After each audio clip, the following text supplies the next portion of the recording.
Mi saludo a todos los que escuchan a Voces Latinas, la voz de la comunidad. Este es su programa Venezuela Viva, este 6 de julio 2023. Les habla Nino Paglicia, quien les desea un feliz día a toda la comunidad latinoamericana. El día de ayer, 5 de julio, se conmemoró el 212 aniversario de la independencia de Venezuela. Para cualquier país, la celebración de su independencia u otro día nacional de particular relevancia es de gran importancia histórica y orgullo, que generalmente se marca con marchas, desfiles, discursos, celebraciones, etc. El 1 de julio, Canadá también celebró en todo el país, con programas especiales en cada provincia, el 156 aniversario del Día de Canadá, Canada Day, que marca la creación de la Federación Canadiense. El primer ministro Justin Trudeau y la gobernadora general que representa el rey de Inglaterra dieron discursos. Por ejemplo, Trudeau dijo, cito, «La gente viene a Canadá para llamarla orgullosamente su hogar y construir sus vidas y nuestras comunidades y nuestro país, todos juntos». Cierro cita. Efectivamente, muchos de nosotros hemos venido a Canadá por diferentes razones y agradecemos la oportunidad de vivir en este país y contribuir a su desarrollo. Pero con esa oportunidad hemos también adquirido el derecho de contribuir nuestro pensamiento crítico para que este país adoptivo se vuelva una sociedad mejor. Una sociedad donde prevalece la justicia social, donde no hay pobreza y donde no hay discriminación. Una sociedad solo puede mejorar cuando se vuelve inclusive para el bienestar de todos. Trudeau dijo, todos juntos. Pero en Canadá, la mayoría de los pueblos originarios que vieron su territorio arrebatado viven en condiciones deplorables. Sin embargo, es a ellos que debemos nuestro mayor agradecimiento. Muchos vivimos en territorio que no fue cedido a los ocupantes. En otro momento de su discurso, Trudeau dijo que Canadá ha resistido desafíos como los incendios forestales y la guerra en Europa, mostrando compasión, compromiso, apertura y democracia. Se puede entender que los incendios forestales constituyen un desafío por ser un fenómeno natural causado accidentalmente. Pero la guerra en Europa no es un accidente. Ha sido una decisión política y voluntaria del gobierno sin que Canadá fuera amenazada militarmente. Las guerras no son nunca un fenómeno natural. Son decisiones conscientes con consecuencias letales. El gobierno canadiense podría mostrar más sensatamente compasión, compromiso, apertura y democracia, usando las altísimas derogaciones financieras guerristas en Europa para los pueblos indígenas de este país y al mismo tiempo contribuir y traer la paz en lugar de la guerra. Como latinoamericanos canadienses, no podemos sustraernos de este tipo de observaciones y críticas en comparación con los movimientos independentistas en nuestra región de origen. La Confederación Canadiense no fue una acción de independencia. No hubo un colonizador contra el cual luchar. Fue una consolidación de territorio, de poder político para controlarlo. En el caso de Venezuela, el aniversario de la independencia conmemora el hecho histórico de una verdadera lucha armada para librarse de un poder colonizador foráneo. Pero una historia verdaderamente viva debe enseñarnos lecciones y guiarnos hacia un futuro mejor. El significado del término independencia ciertamente ha ocupado escenario central en el último cuarto de siglo de la Revolución Bolivariana en Venezuela. El fundador de la actual Quinta República, Hugo Chávez, y su presidente Nicolás Maduro han hecho de la independencia y la soberanía los pilares sobre los cuales descansa el proceso bolivariano con la plena participación del pueblo venezolano como protagonista. Hoy no hay ningún compromiso sobre eso, como no lo hubo con Simón Bolívar en el siglo XIX. En un reciente viaje a Roma, visité el lugar donde Simón Bolívar hizo su juramento en 1805, con las palabras, cito, «No daré descanso a mi brazo, ni reposo a mi alma, hasta que haya roto las cadenas que nos oprimen por voluntad del poder español». Cierro cita. Ese lugar, diseñado por el arquitecto venezolano Fruto Vivas, tiene un busto de Bolívar realizado por el artista venezolano José Castillo. El lugar fue inaugurado por Hugo Chávez en 2005. Es que se pueden establecer paralelismos entre la independencia de Venezuela de 1811, que dio origen a la Primera República, y la independencia de Venezuela de la Quinta República hoy. Los intentos de independencia en Venezuela se remontan a finales del siglo XVIII. La primera rebelión armada fue en 1795, exactamente 100 años antes de la muerte en combate de José Martí en otro movimiento independentista en Cuba.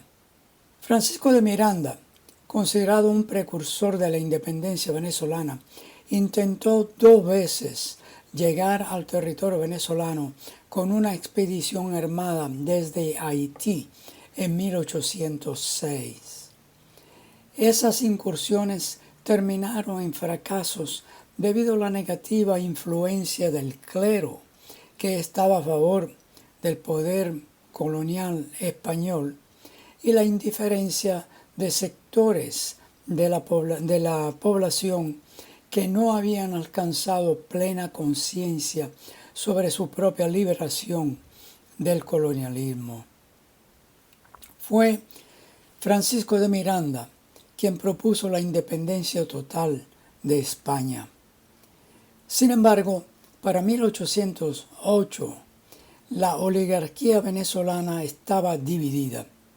Algunos querían algún grado de autonomía que les permitiera un mayor control político, pero dentro del Imperio español, mientras que otros eran partidarios de la plena y total independencia. Ninguno de los grupos prevaleció en ese momento. Sin embargo, los orígenes del movimiento, que culminó con la Declaración de Independencia el 5 de julio de 1811, establecieron la Primera República, descansan en los hechos del 19 de abril de 1810. En esa fecha de abril se estableció formalmente una Junta de Gobierno local, Junta Suprema de Caracas. Este fue un gobierno de transición no independiente y todavía a favor de la corona española. Sin embargo, hay que reconocer que esta junta llevó a cabo importantes reformas internas. Abolió el comercio de esclavos. Trató de unificar las provincias y fortalecer su autonomía y realizó gestiones en el exterior para obtener la solidaridad de otras colonias y el reconocimiento y ayuda de naciones extranjeras. Sin embargo, las limitaciones de este gobierno de transición no le permitieron ir más allá de la autonomía proclamada el 19 de abril. Por ello, la Junta de Gobierno resolvió convocar elecciones y constituir un Congreso General ante el cual declinaría sus competencias y en consecuencia decidiría el destino futuro de las provincias venezolanas.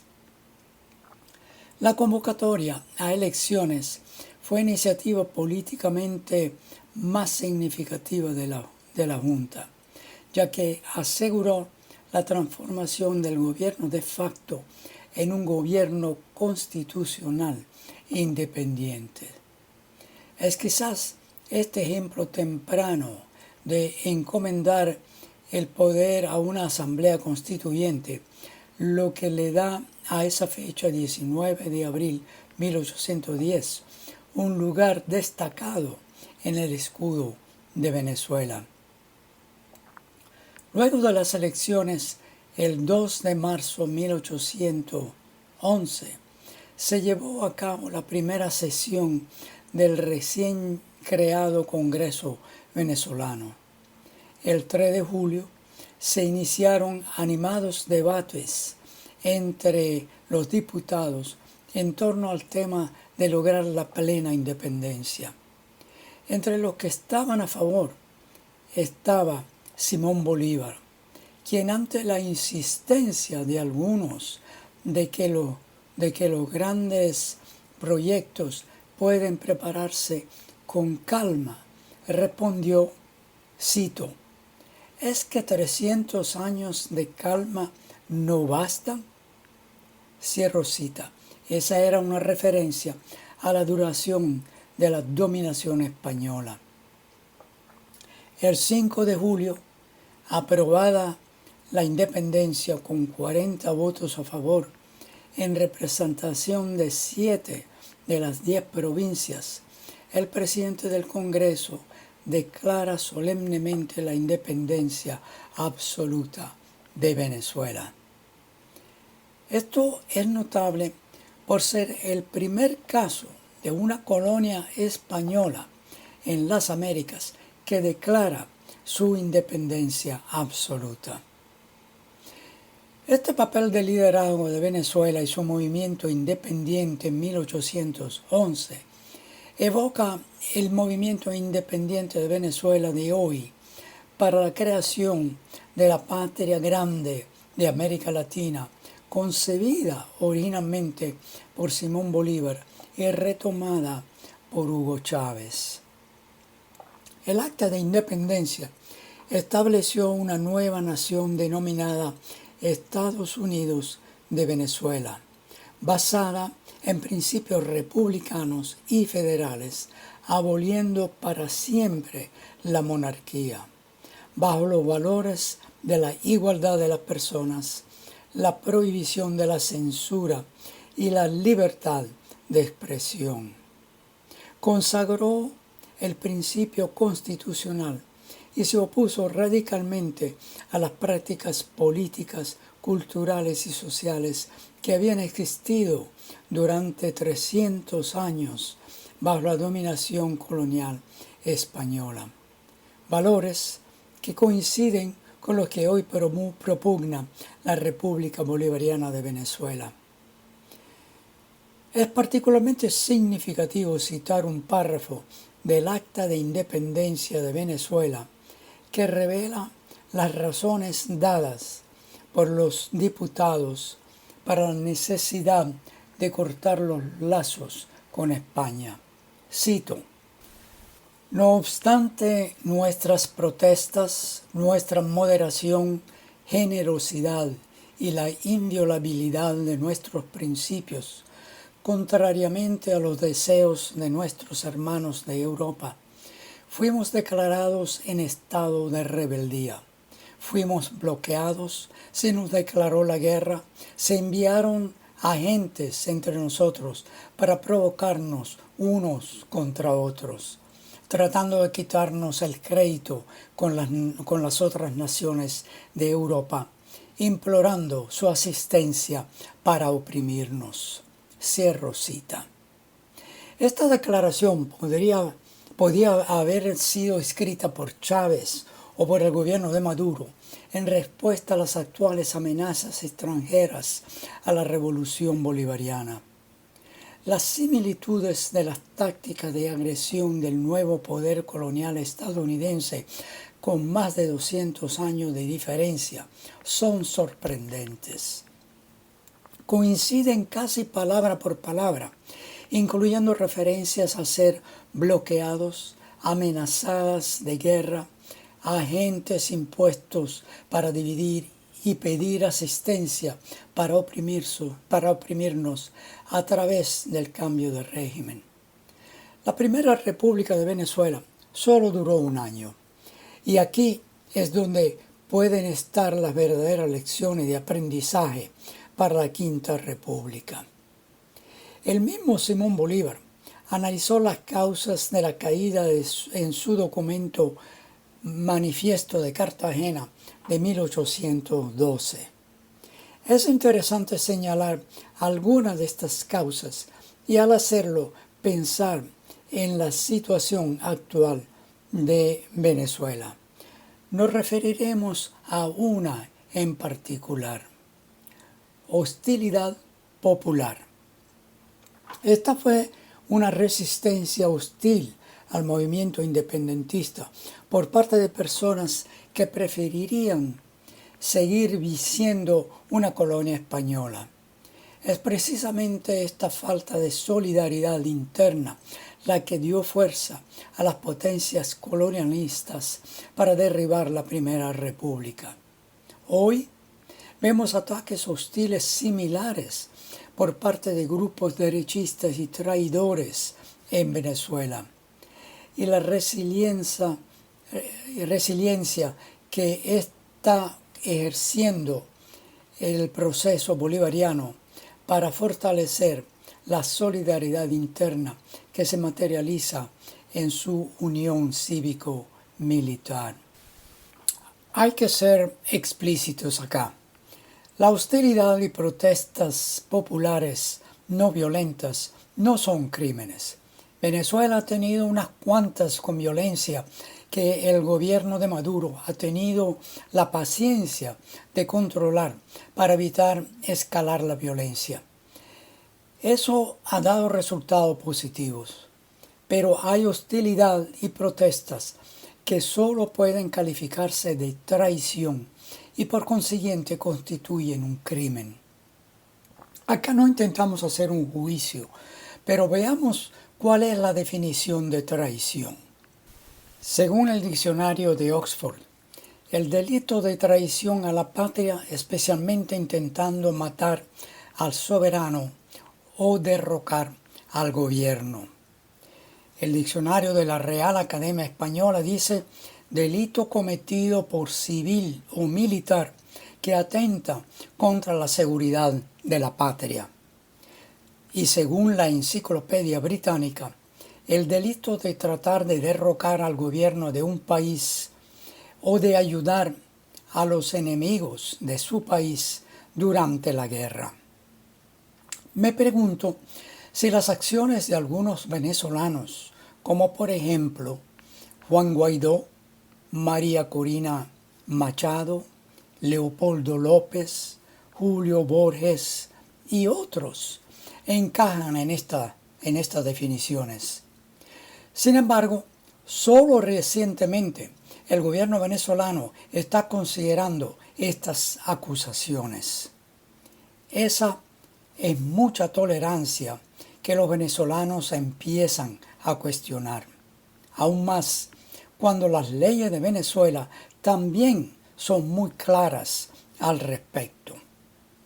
En la Constitución Nacional el artículo 130 dice con claridad, y cito: los venezolanos y venezolanas tienen el deber de honrar y defender la patria, sus símbolos y valores culturales, resguardar y proteger la soberanía, la nacionalidad, la integridad territorial, la autodeterminación y los intereses de la nación. Cierro cita. Así que lo que no encaja en esta definición está en contra de la Constitución venezolana. Sin embargo, por el comportamiento de muchos políticos opositores que aspiran a la presidencia, inscritos de cara a la primaria que se celebrará el próximo 22 de octubre, el mencionado artículo 30 ha sido violado sistemáticamente en apoyo a intereses foráneos. Antes de que se dividiera en varias fracciones, la oposición venezolana tuvo un papel clave en la implementación de estrategias diseñadas por la Casa Blanca para alcanzar el objetivo de un cambio de régimen. La traición ha sido tradicionalmente considerada el peor de los crímenes. Dante, en su obra La Divina Comedia, condena a los traidores en el último círculo del infierno. Este último círculo estaba dedicado a aquellas personas que traicionaron a sus seres queridos, amigos, mejores amigos, países, ciudades, invitados e incluso a sus amos. La condena era estar perennemente congelados en un lago, privados de calor o amor humano. Las leyes venezolanas son más indulgentes que Dante. Por ejemplo, el artículo 129 del Código Orgánico dice, cito: el que dentro o fuera de Venezuela, sin complicidad con otra nación, atente por sí solo contra la independencia o la integridad del espacio geográfico de la República, será castigado con la pena de presidio de 20 a 26 años. Con la misma pena será castigado quien solicite, gestione o impetre en cualquier forma la intervención de un gobierno extranjero para derrocar al gobierno venezolano. Cierro cita. Le corresponde a las autoridades competentes considerar si se han cometido crímenes de traición a la patria por algunos venezolanos que mencionamos antes. Desde el punto de vista de historia viva, podemos concluir que desde aquel 5 de julio de 1811 pasarían 188 años más hasta 1999 para que Hugo Chávez retomara la construcción de la verdadera independencia de la Venezuela de la Quinta República sobre los cimientos de esa primera república, con las lecciones aprendidas de aquellos hechos históricos. Chávez no solo restauró el verdadero significado de la independencia, sino que la amplió para abarcar la soberanía y un gobierno popular basado en la democracia y su protagonismo, donde la traición no tiene cabida. El movimiento independentista iniciado el 19 de abril de 1810 y concluido el 5 de julio de 1811 sigue vivo hoy con el gobierno de Nicolás Maduro, con un llamado a un proceso pacífico, legítimo, constitucional y democrático en el que todos los venezolanos podamos participar legalmente para lograr la Venezuela en que nadie se sienta abandonado. Todos los venezolanos están invitados a participar. Nadie está excluido, a no ser que así lo escoja. Todo por hoy. Gracias por escuchar y hasta la próxima.